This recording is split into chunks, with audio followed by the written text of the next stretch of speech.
sama-sama kita bacakan surat Al-Fatihah dan seterusnya. Mudah-mudahan baca kita, doa kita bersama diterima oleh Allah Subhanahu wa Ta'ala. Dan untuk acara berikutnya yaitu materi kuliner yang akan disampaikan oleh Ustaz Al-Rahman. Pokoknya silakan Mas Wahab.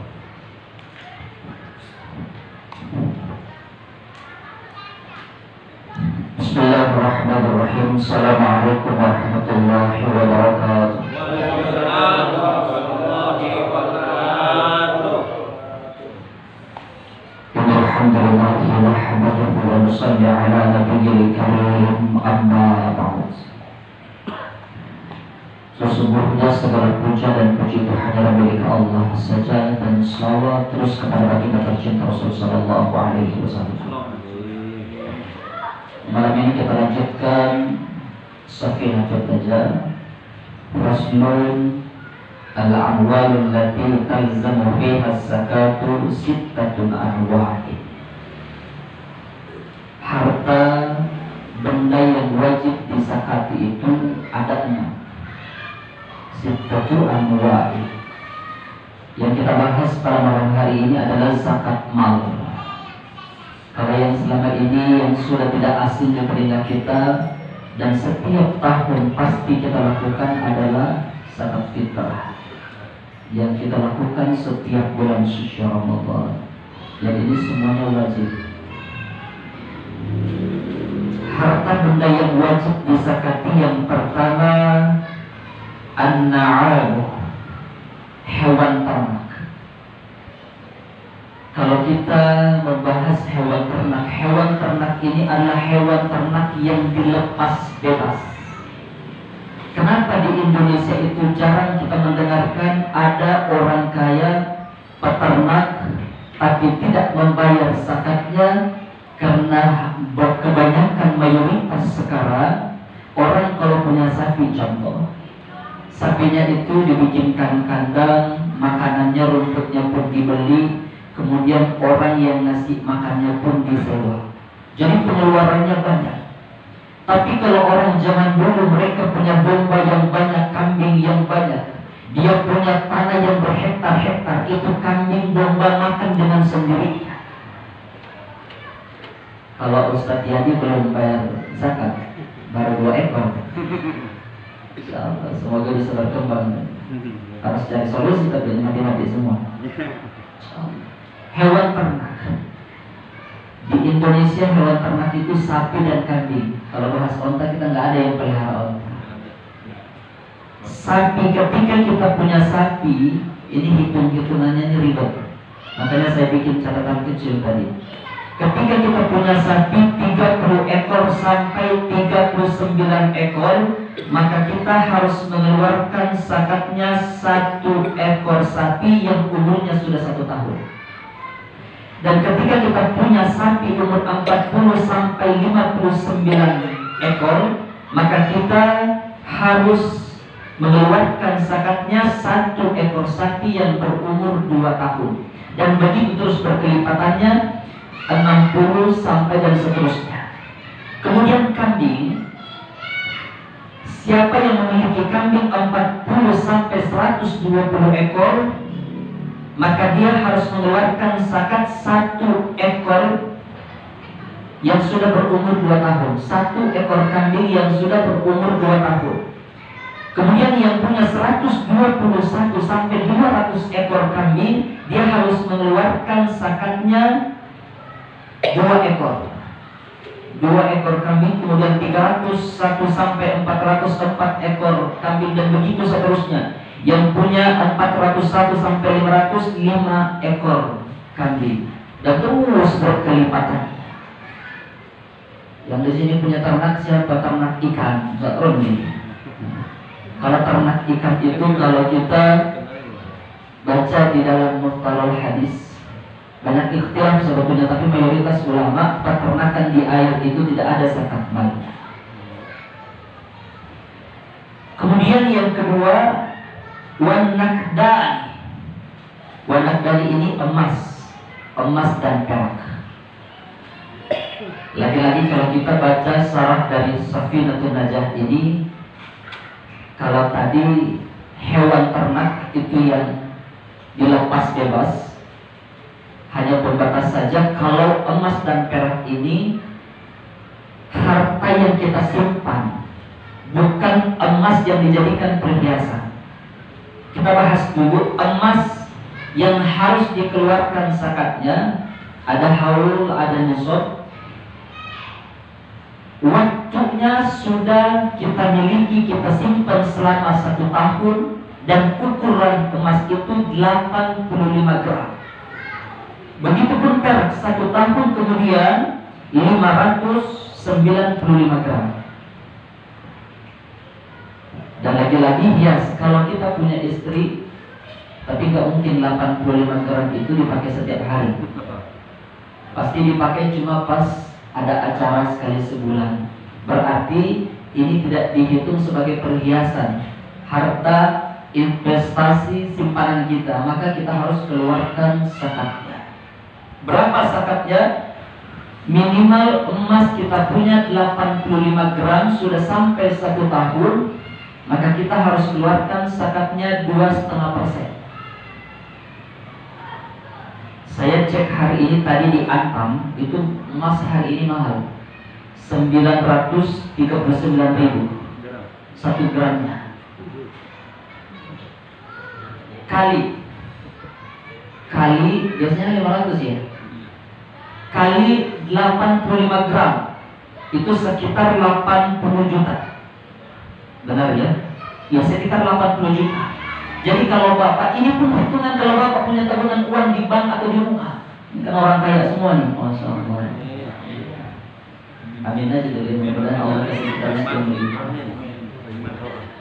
Kalau banyak uang kan kita bisa sedekah.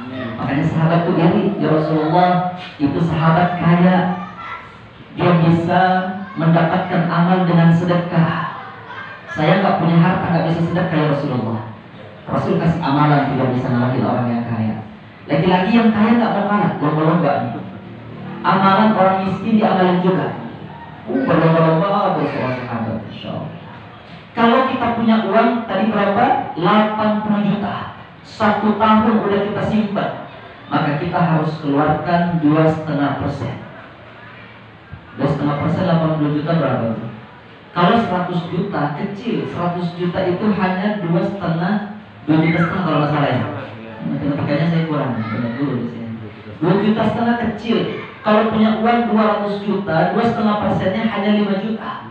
Kalau punya uang 200 juta mah kecil 5 juta itu. Ya, hanya mengeluarkan 2,5%-nya saja. Kemudian yang ketiga, wal mu'asyarah, tumbuh-tumbuhan. Tumbuh-tumbuhan yang dibahas di sini adalah tanaman pokok, makanan pokok. Kalau di Indonesia itu, kalau di Madinah ada hitung-hitungan seperti kurma. Kalau di Indonesia mungkin lebih tepatnya kita masukkan ke dalam padi, beras. Berapa ukurannya? Ketika penghasilan dari panen kita itu mencapai 750 kilo. 750 kilo, maka kita harus mengeluarkan zakat. Berapa zakat yang harus kita keluarkan? Ini saya petani ini. Saya besar lahir di sawah. Saya rumah itu di ujung sana. Kiri di bawah rumah itu sawah. Saya tumbuh di sawah. Orang di sini tuh ngeluh kalau panas. Saya kelas-kelasan SMP, karena saya lulus SMP baru ke Bogor. Itu siang-siang itu kita masih di sawah. Orang ngeluh. Kita ke kebun dulu, sekarang teman-teman udah banyak pakai motor kalau musim kemarau. Kalau musim hujan karena belum disemen nggak bisa pakai motor. Kita jalan kaki 1 jam. Kalau orang di sini naik motor 1 jam aja udah bilang jauh banget ya. Kayaknya kita orang-orang kampung tuh terlatih, insyaallah. Cuma di kampung itu urusannya per kalen. Saya nggak tahu per kalen itu berapa, tapi 1 karung itu biasanya 5 kalen sampai itu sekitar 80 kilo. Jadi kalau udah punya 10 karung, 20 karung udah wajib. Semuanya wajib zakat itu. Karena orang di kampung tuh Pak rata-rata penghasilannya besar. Cuma kenapa banyak yang belum kaya? Di antaranya banyak yang nggak mau gerak. Jadi kalau di kampung mau gerak, mau kerja aja, pasti kaya. Orang sayuran nggak dibeli, padi nggak dibeli, nggak ada pengeluaran di kampung itu. Saya aja udah diizin orang tua pulang-pulang gitu. Semua orang tua gengsi udah disekolahin sarjana mau pulang jadi petani. Padahal berkah itu kalau jadi petani, masya Allah. Bisa dakwah juga kalau malam kan, subhanallah. Jadi jadi petani itu subhanallah. Jadi 750 kilo kita harus mengeluarkan zakat. Berapa zakatnya? Nah, kalau di Riau itu beda petani di Bogor. Kalau di Bogor itu kan apa yang namanya pegunungan, di Riau itu dataran. Jadi mereka itu airnya menggunakan mesin perairan. Jadi musim kemarau pun tetap, kalau di Riau nggak ada tuh kayak gitu. Jadi ada perbedaan di sini. Kalau misalkan padinya itu alami, airnya alami, pupuknya alami, bibitnya semuanya, tidak ada pengeluaran, maka zakatnya keluar 10%. Ini banyak nih. Tapi ketika ada pengeluarannya, mana pupuknya, pembantas hamaknya, kemudian pakai mesin diesel untuk airnya, maka zakatnya hanya 5%. Ada ikhtilaf, ada yang bilang 5%, ada yang mengatakan 7,5%. Tapi mayoritas ulama yang mengatakan mengeluarkan zakatnya 5%. Itu untuk kebutuhan makanan pokok. Wa amwalut tijarah, kemudian harta dagangan. Kalau di sini ada pedagang apa tuh? Sembako misalnya. Pedagang sembako, ini beras nih, atau pedagang beras. Begitu di total ternyata harta yang dia jual itu atau ada di toko tersebut itu dihitung. Tadi emas 85 gram kalau diuangkan 80 juta, minimal 80 juta udah harus membayar zakatnya. Maka ketika kita punya toko, kita total ternyata mencapai 80 juta 80 juta dan sudah mencapai 1 tahun, maka kita pun harus keluarin zakatnya. Keluarin zakatnya 2,5%. Itu untuk dagang. Warrikas, harta temuan, atau mungkin kalau orang sekarang disebut harta karun kali. Lagi gali-gali ketemu harta, itu harus dikeluarin tuh zakatnya 2,5%. Tapi dalam kurung di garis bawahi, harta milik orang kafir. Ketemu emas ini patung, pasti orang kafir, non muslim. Kenapa? Kalau orang muslim gak punya patung, karena gak boleh. Maka rumah yang gak dimasuki oleh malaikat itu 3. Ada patungnya, ada anjingnya, kemudian di dalamnya itu ada orang yang sedang junub. Makanya kalau habis berhubungan badan suami istri langsung mandi. Kenapa? Kapan habis kisah berhubungan suami istri, terserah mau mandi setelah subuh juga. Intinya waktu subuh belum selesai, bulan puasa setelah sahur baru mandi gak apa-apa. Tapi sepanjang itu malaikat rahmat gak akan masuk ke dalam rumah kita. Jadi kalau itu emasnya patung, oh ini orang punya muslim, boleh kita ambil, kita miliki jadi milik kita, tapi 2,5% kita keluarkan. Tapi ketika milik orang Islam, misalkan piring emas ada tulisan basmalah, ada gambar Ka'bah, maka itu punya orang Islam. Ketika punya orang Islam, kalau di masa Islam sistem khilafah atau kita menggunakan hukum syariah, maka itu kita berikan kepada Baitul Mal. Itu tak boleh jadi milik kita. Kalau sekarang kita kasih ke siapa? Ke pemerintahan yang berkuasa. Tapi sayang juga dikasih ke mereka. Bukan sistem Islam yang dipakai. Nah ini terserah antum. Terserah antum. Tapi kalau kita menggunakan sistem Islam, di zaman dulu ketika memiliki temuan seperti ini, itu diberikan kepada Baitul Mal. Nanti pengurus Baitul Mal itu pasti pengertian mereka. Harta temuan.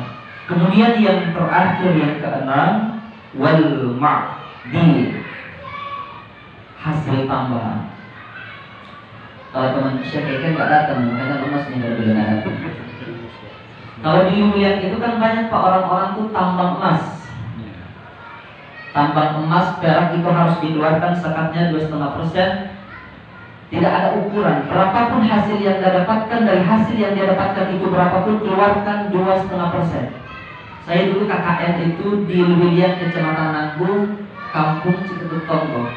itu setiap malam berisik. Di depan rumah, setiap rumah pasti ada dinamo yang muter.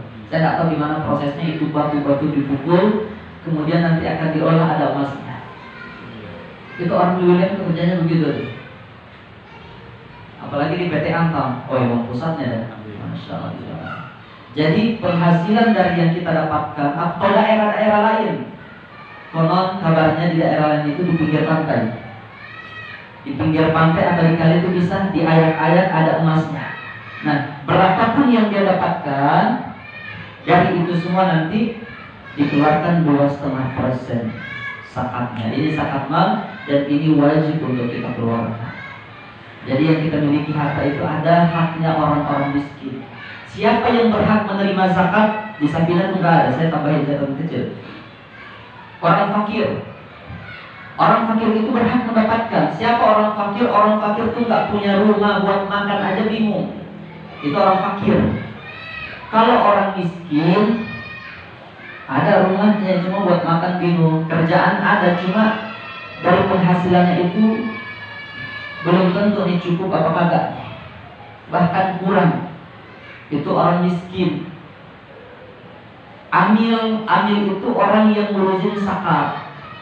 Sekarang itu Pak banyak lembaga-lembaga sosial seperti ACT, ada Boyket Alfa. Boleh nggak karyawan-karyawan ini mendapatkan mengambil hasil dari fundraising dana yang mereka kumpulkan? Boleh dalam fikih. Tapi ada ukurannya berapa? 8% dari jumlah yang mereka kumpulkan itu boleh mereka ambil.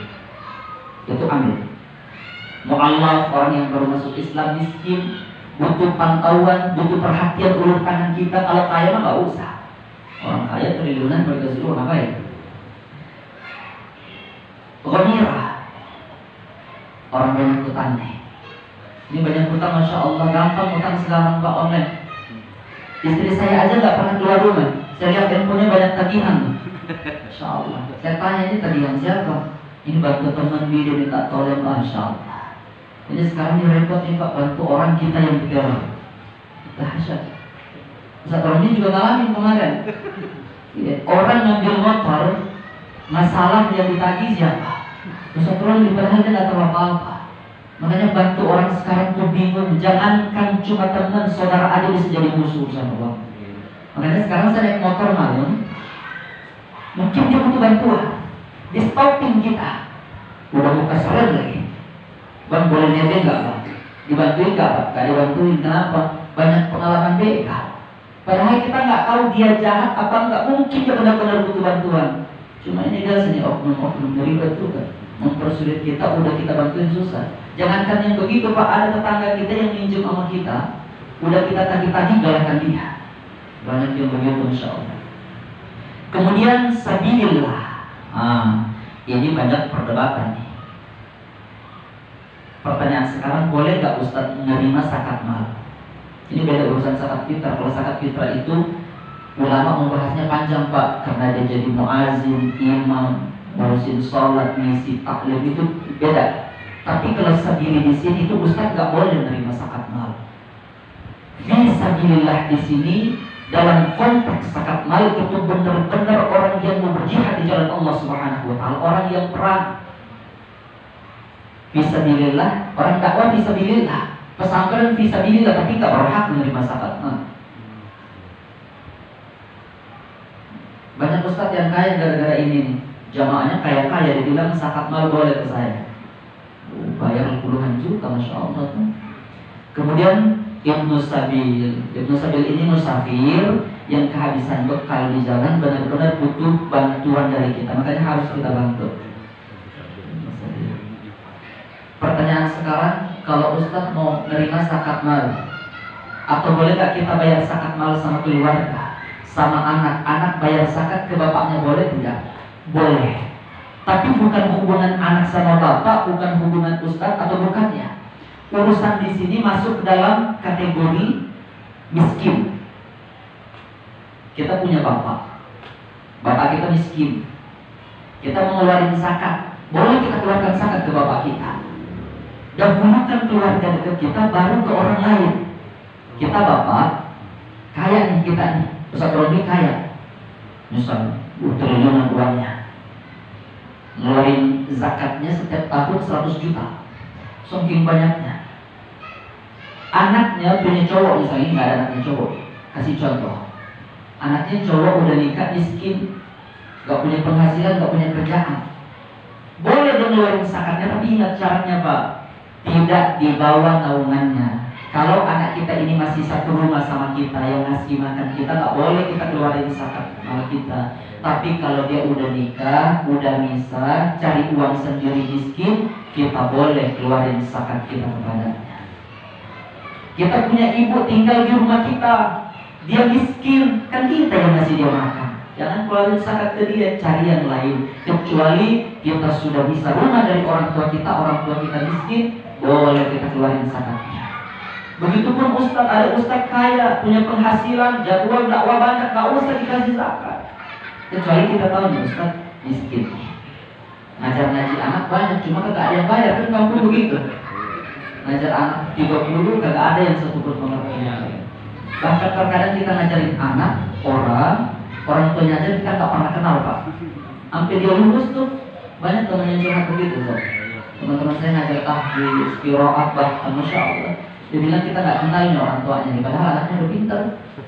Dapat piala anaknya, orang tuanya gak datang, gak ngasih apa-apa, karena judulnya gratis, di kotaknya gratis Pak. Padahal keluarin zakat fitrah di sana, kasih jajan loh baru Ustaz gitu, Masya Allah. Jadi itu zakat fitrah boleh kita keluarkan ke orang tua kita, anak kita, bahkan dahulukan keluarga baru orang lain. Ini saja, semoga bermanfaat. Assalamualaikum warahmatullahi wabarakatuh. Warahmatullahi wabarakatuh. Ya, demikian materi firman tentang zakat mal. Mudah-mudahan kita dapat memahaminya. Untuk materi kedua, itu sesuai pada spesial.